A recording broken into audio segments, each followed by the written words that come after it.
Welcome to channel. ఈ రోజు మనతో పాటు రమగారు ఉన్నారు. నమస్తే రమగారు. నమస్తే జయ.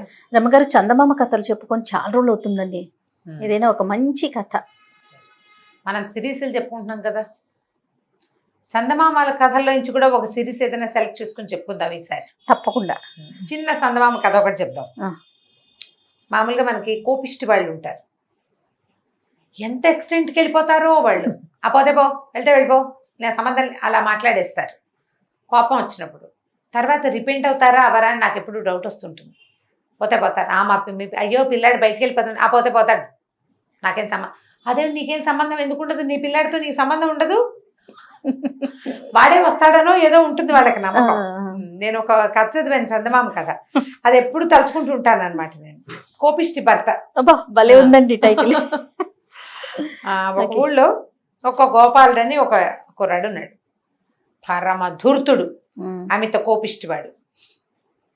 పెద్దగా అమ్మా నాన్న ఎవరు లేరు, ఏదో 1-2 ఎకరాల పొలం ఉంది, ఏదో సేద్యం చేసుకునేవాడు. వాడికి పెళ్లి చేశారు చుట్టాలు పక్కాలు కలిసి. ఆ పెళ్లి కూతురు పేరు కమల. అమ్మాయి మంచి పనిమంతురాలు, చక్కగా పనిచేసేది. కానీ వీడికి అన్నిటికీ కోపం వచ్చేది.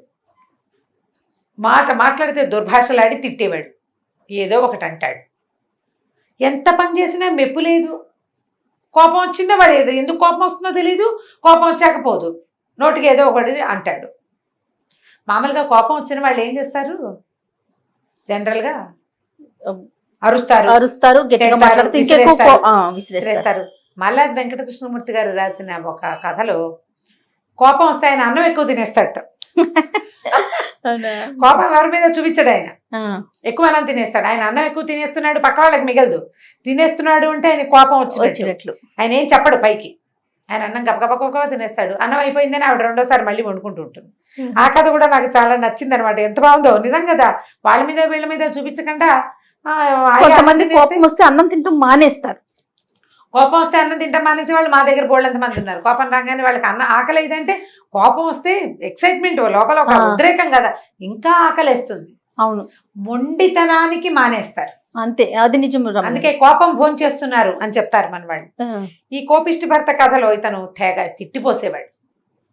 ఆ అమ్మాయి ఏడ్చేది, ఏమిటి ఇట్లా ఎంత తిడతావు, ఎంత పని చేసినా నీకు మెప్పు లేదు, పో అంటే బయటికి పోతాను కదా, ఎప్పుడు ఇట్లా తిడుతూ ఉంటే ఎవరి వల్ల అవుతుంది అని అంటూ ఉండేది. ఒకరోజు ఎప్పుడు ఆ అమ్మాయి ఈ మాట అనంగానే మొగుడు అన్నాడు, పో, ఎక్కడికి పోతావు, అయితే వెళ్ళిపో, మా ఇంట్లో ఉండక్కర్లేదు నువ్వు అన్నాడు. ఠకీమని చీపురు అక్కడ పడేసి నడిచి వెళ్ళిపోయింది బయటికి. అంత విరక్తి పుట్టించేసాడు అనమాట. ఆ ఎక్స్టెంట్కి తీసుకురాకూడదు కదా. వెళ్ళిపోయింది బయటికి. వెళ్ళిపోయింది. ఇతనే అనుకున్నాడు, ఏ పక్కింటో వెనకింటో కూర్చుంటుంది, కాసేపు అయ్యాక వస్తుంది అనుకున్నాడు. చూశాడు, రాల. చీకటి పడింది, రాలేదు. అయ్యో బాబోయ్ ఏదో అయింది అనుకున్నాడు. సరే ఏం చేశాడు, వాళ్ళ మేనమావల ఇంటికి వెళ్ళాడు. మేనమావల ఇంటి పక్క ఊళ్ళు. ఏమనుకున్నాడు, కోపం వచ్చి వాళ్ళ మేనమావల ఇంటికి వెళ్ళిపోయి ఉంటుందని ఊహించాడు. ఆ మేనమావలు పాపం, ఇది అమ్మాయికి అమ్మ నాన్న లేరు, ఆ మేనమావలు రాచి రంపాన పెట్టేవారట దాన్ని చిన్నప్పుడు. ఓహో, అమ్మాయి పెళ్ళయింది బతికిపోదానరా దేవుడా అని మొగుడు దగ్గరికి వస్తే వీడేమో ఇలా తిట్టిపోసి కాల్చుకు తింటాడు. వాళ్ళ ఇంటికి కూడా వెళ్ళాల. వాళ్ళు ఏమన్నారు, అదే అబ్బాయి పర్వాలేదు అమ్మా, ఇక్కడికి వస్తే మేము పంపిస్తానులే అన్నారు. సరే మర్నాడు ఆ దారిలోంచి అతను తిరిగి వస్తుంటే ఒక బండి రాములని వాళ్ళ ఊళ్ళో బండివాడు ఉన్నాడు. ఆ బండివాడు అన్నాడు, మీ ఆవిడ ఫలానా ఇంత ఈ రంగు చీర కట్టుకుని ఇంత ఉంటుంది అమ్మాయి అయినా, నేను రామాపురంలో దింపాను అమ్మాయిని అని చెప్పాడు. బండి వెళ్తుంటే అడిగింది, ఎక్కడికి వెళ్తున్నావు అన్నాని, రామాపురం వెళ్తున్నానన్నాను, బండి ఎక్కించుకున్నాను, రామాపురంలో ఎవరింటికి వెళ్తావని అడిగాను, ఎక్కడో చోట దింపు, నా దారి నేను వెళ్తానంది, అక్కడెక్కడో మధ్యలో దింపాను, అమ్మాయి దగ్గర బట్టలు లేవు, డబ్బులు లేవు, ఏమీ లేవు, ఒట్టి చేతులతోటే వచ్చింది, ఫోన్లే ఆడకూతురని అక్కడ దింపేశాను అన్నాడు. అక్కడి నుంచి ఎవరింటికి వెళ్ళిందో వాడికి తెలియదు. వీడేమనుకున్నాడు, రామాపురం ఎలా వెళ్ళాలి అని దారి ఏదో చూపించాడు. ఏమనుకున్నాడు, ఈ దారి అయితే బోల్డు దూరం అవుతుంది, బండి వాడే 4 గంటలు 5 గంటలు వెళ్తే తను నడిస్తే ఎప్పటికి వెళ్తాడు. అందుకని ఏమనుకున్నాడంటే చుట్టుదారి ఏదో ఒక చిన్న దారి ఉంది, ఆ దారిలో వెళ్దామని అడవికి అడ్డం పడి నడవడం మొదలుపెట్టాడు. చీకటి పడిపోయింది. ఏం చేస్తాడు, ఆకలి మండిపోతోంది ఓ పక్కన లోపల. ఈ పెళ్ళాం ఎక్కడికి వెళ్ళిపోయిందో తెలియదు, దాని మీద పిచ్చి కోపంగా ఉంది, ఏం చేయాలో తెలియట్లేదు. తన కోపం వల్లే అమ్మాయి వెళ్ళిపోయిందని వాడికి అర్థం కాలేదు. కానీ ఇప్పుడు భార్య లేకపోతే ఎట్లా, చుట్టుపక్కల వాళ్ళందరూ తిట్టారు. చక్కగా బుద్ధిమంతురాలు పెళ్ళం చక్కగా దొరికితే దాంతోపాటు ఉండకుండా ఇలా చేసావు, నువ్వేదో తిట్టావు అందుకే వెళ్ళిపోయిందని అందరూ అతన్ని తిట్టారు. మేనమామలు కూడా అడిగారు, ఏమన్నావు, ఎందుకు వెళ్ళిపోయిందంటే ఏమన్నాను, అన్నిటికీ రోజు అదే అంటాను నేను. ఊ అంటే ఊ అన్నావంటాను, ఆ అంటే ఆ అన్నావంటాను. ఉప్పు తక్కువైతే ఉప్పు తక్కువైపోయింది, కాస్త తక్కువైతే ఏమవుతుంది? నీకు అది రాదా ఇది రాదా, నీకు బుద్ధి లేదా జ్ఞానం లేదా, ఇలా పెంచారు అలా ఏమిటి, ఇలాగే కదా అందరూ మాట్లాడతారు. ఇది ఏం చేయాలో తెలియలేదు. సరే అడవిలో ఓ పక్కన కూర్చున్నాడు మూల. అలా ముందుకెళ్తుంటే ఏదో కాస్త ఖాళీగా ఉంది, తెరిపిగా కూర్చునేసరికల్లా ఆ దారిలో ఒక చిన్న గుహ లాంటిది ఉంది. కొంతమంది బందిపోటు దొంగలు ఆ గుహలో తలదాచుకుంటారు. ఆ దొంగల్లో కొంతమంది అటువైపు వచ్చారు. వీడిని చూసి హడిలిపోయారు. ఎవరు నువ్వు అని అడిగారు. నేను దారి తప్పాను, రామాపురం వెళ్ళడానికి బయలుదేరాను, రామాపురం వెళ్ళాలని. రామాపురం దారి ఇటు కాదే అని అడిగారు వాళ్ళు. ఏమి ఇది కాదా దారి, ఇది కూడా దారి అని అనుకుని వచ్చాను అన్నాడు. వీడు దురుసైన స్వభావం, మాట విసురుగా చెప్పాడు. చెప్పేసరికల్లా రామాపురంలో ఎవరింటికి అన్నారు. ఏమో ఎవరింటికో తెలియదు, ఎవరో ఒకళ్ళ ఇంటికి, నా భార్యను వెతుక్కోవడానికి వెళ్తున్నాను అన్నారు. భార్యను వెతుక్కోవడానికి రామాపురం వెళ్ళాలి అంటే, రామాపురంలో మీ అత్తారున్నారా? కాదు. నీ చుట్టాలు ఉన్నారా? కాదు. ఎవరు లేని చోట నీ పెళ్ళాలనుకున్నా, ఏమో నాకు తెలీదు, నేను వెళ్ళాలి అంతే. అందరికీ దొంగలకు భయం వేసిన ఊరు నాయన, వీడు ఏ రాజ భట్టుడో, దొంగలు కనపడితే హడిల్ చావాల్సింది పోయి వీడింత హడితోమని సమాధానం చెప్తున్నాడు. భయం లేదు బడికి, పైగా రుసరుసలాడుతాడు. సరే ఏం ఆలోచించుకున్నారు వీళ్ళంతా. ఓ పక్కకి వెళ్ళి, ఒరే బాబు వీడి సైనికుడు, ఏదైనా లంచం ఇచ్చి వీడిని వదిలించుకోవాలి అని చెప్పి ఏం చేశారు, బాబు నీ పుణ్యం ఉంటుంది, నువ్వు ఇప్పుడు కనుక గీలేసావో మీ సైనికులంతా పటాలం వచ్చి పడిపోతుంది, మా మాట విను, నీకు రామాపురం వెళ్ళే దారి మేము చెప్తాము, మళ్ళీ ఇటు రాబోక ఇవి తీసుకో అని ఒక ఇంత మూట మణులు మాణిక్యాలు ఉన్న ఇంత మూట ఎత్తిపడి చేతిలో పెట్టారు. దగదగలాడిపోతున్నాయి రాళ్ళు. ఈ మూట ఉంచుకో, మీ వాళ్ళు ఎవరికి ఇవ్వద్దు, నువ్వు మళ్ళీ ఇటు రావద్దు, మేము ఎలాగో ఇక్కడ ఉండం, కానీ మేము ఇంతమంది ఉన్నామని మా ఆనుపాను గనక చెప్పామంటే రాజభట్లు మమ్మల్ని పట్టేస్తారు, బాబు నాయన అనేసరికి వీడికి ఆశ్చర్యం వేసింది. ఇదేంటి, నేనే ఇబ్బందుల్లో ఉన్నా, నా ఇబ్బంది ఏదో నేను చెప్తుంటే వీళ్ళు వినిపించుకోకుండా ఈ కొత్త ఇది ఇస్తున్నారు. సరే ఏదైతే అయింది, పెళ్ళాం ఊరు వెళ్ళిపోవటం మనకు కలిసే వచ్చింది. డబ్బులు రొట్టెని పెట్టుకున్నాడు.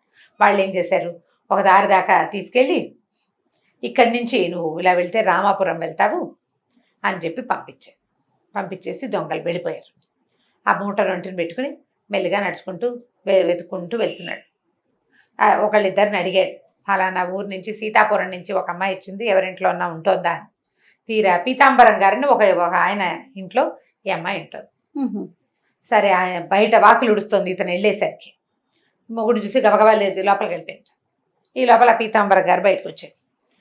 ఎవరో నువ్వు అంటే, ఏమంటే మీ అమ్మాయి పనిచేస్తుంది కదా, ఆ అమ్మాయి కోసం వచ్చాను, నా అమ్మాయి నా భార్య అన్నాడు. ఆ పిల్ల చాలా బుద్ధిమంతురాలు, చక్కగా పనిచేస్తుంది, అలాగే అని అమ్మాయిని పిలిచి అప్పచెప్పాడు. మీ ఆయన వచ్చాడు, మాట్లాడుకోమంటే ఇతను అన్నాడు, కమల క్షమించు, ఇంటికి వెళ్ళిపోదాం అనేసరికి, నా వల్ల కాదు నాయన, నీతో నేను పడలేను, నీ దగ్గర చేసే పని ఇక్కడ చేస్తే వీళ్ళు చాలా మంచివాళ్ళు, ఏదైనా కూర వండితే ఎంతో బాగుందంటారు, ఏదైనా వస్తువు కింద పడితే జాగ్రత్తగా పెట్టుకోమా, కాలు మీద పడుతుంది అంటారు, కానీ నన్ను ఏమీ అనరు, పంచప్రాణాలు చేతిలో పెట్టుకుని పని చేయాల్సి వస్తుంది నీ దగ్గర చేసుకునే చాకరీ ఎక్కడ చేసినా నా జీవితం వెళ్ళిపోతుంది, నేను ఇక్కడే ఉంటాను, నేను రాను నీతోట అనేసరికి, నేను మారిపోయాను, నన్ను క్షమించు, మీ మామయ్య వాళ్ళ ఇంటికి వెళ్ళాను, మీ పక్క వాళ్ళందరూ నన్నే కేకలేశారు, నాదే తప్పైపోయింది, వెళ్ళిపోదాం రావా అని అడిగాడు. అడిగితే అమ్మాయి ఏమంది, ఎందుకు అక్కడికి రావటం ఏముంది, 2 ఎకరాల కొండరా, మనకున్నది ఎంత, ఆ 2 ఎకరాల పొలం అమ్మేసి వచ్చేసేయి, వీళ్ళ దగ్గర పని చేసుకుందాం, నువ్వు పొలం పని చేయి, నేను ఇంట్లో పని చేస్తాను, వేడి నీళ్ళకి సన్నీళ్ళు సాయంగా ఉంటుంది,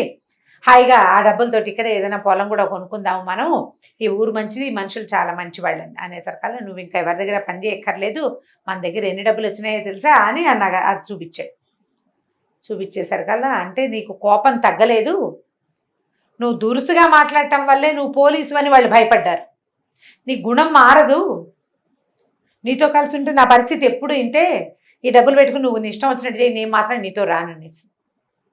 దాంతో వీడు చాలా దిగాలుగా, అది కాదు కమల, అక్కడ ఏం చేయాలో తెలియని పరిస్థితిలో భయపడితే వాళ్ళ దగ్గర నేనేం చేయలేక అలా గట్టిగా మాట్లాడాను, నేను నా పద్ధతి మార్చుకుంటాను, నాతో రా, వెళ్ళిపోదాం, మనం పట్టణం వెళ్ళిపోయి ఏదైనా ఇల్లు కొనుక్కుని చిన్న వ్యాపారం ఏదైనా పెట్టుకుందాం, ఈ నగలు అమ్ముకుని అని బతంలాడాడు.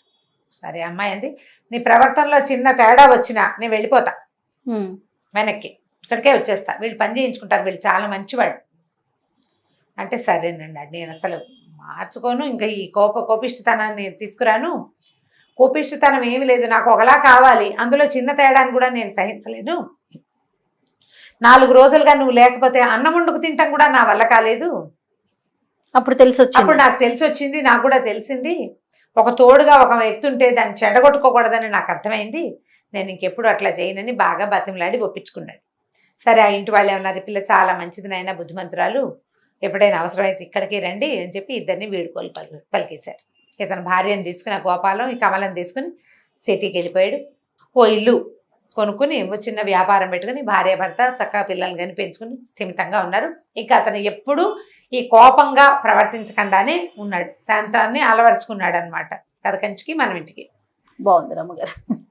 కానీ మనం నిజ జీవితంలో కూడా చూస్తూ ఉంటామండి, అలా తొందరగా కోపం తెచ్చేసుకుంటారు కొంత చిన్న చిన్న విషయాలకి, మళ్ళీ వెంటనే తగ్గుతారు అనుకుంటా బహుశా.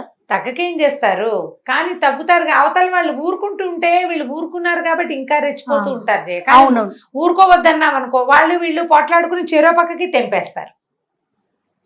కష్టం. ఇప్పుడు ఎలా సాచువేతగా పోవాలి కదా జీవితం, సందర్భానుసారం. అంతే కదండి, సందర్భానుసారం సాచువేతగా వెళ్ళాలి. పొట్లాడుకుంటే ఏమవుతుంది, పైగా కోపం అవతల వాళ్ళు పడుతున్నారని నీకు నోటుకొచ్చిన మాటలు అంటూ ఉంటే ఎలా కుదురుతుంది? అన్నిసార్లు పడలేరు కదా. అన్నిసార్లు పడరు, అన్నిసార్లు సమయం నీకు అనుకూలంగా ఉండదు. అప్పుడప్పుడు వాళ్ళ చేతులకు కూడా వెళ్ళిపోతూ ఉంటుంది. అంతంత కోపాలు ఉండకూడదు, మరి కోపాన్ని తగ్గించుకోవాలి. అదే. రైట్ రామ్ గారు, నమస్తే. నమస్తే జీ. ఈ వీడియో కనుక మీకు నచ్చినట్లయితే లైక్ చేయండి, షేర్ చేయండి. మరిన్ని వీడియోస్ కోసం మా ఛానల్ని సబ్స్క్రైబ్ చేసుకోండి.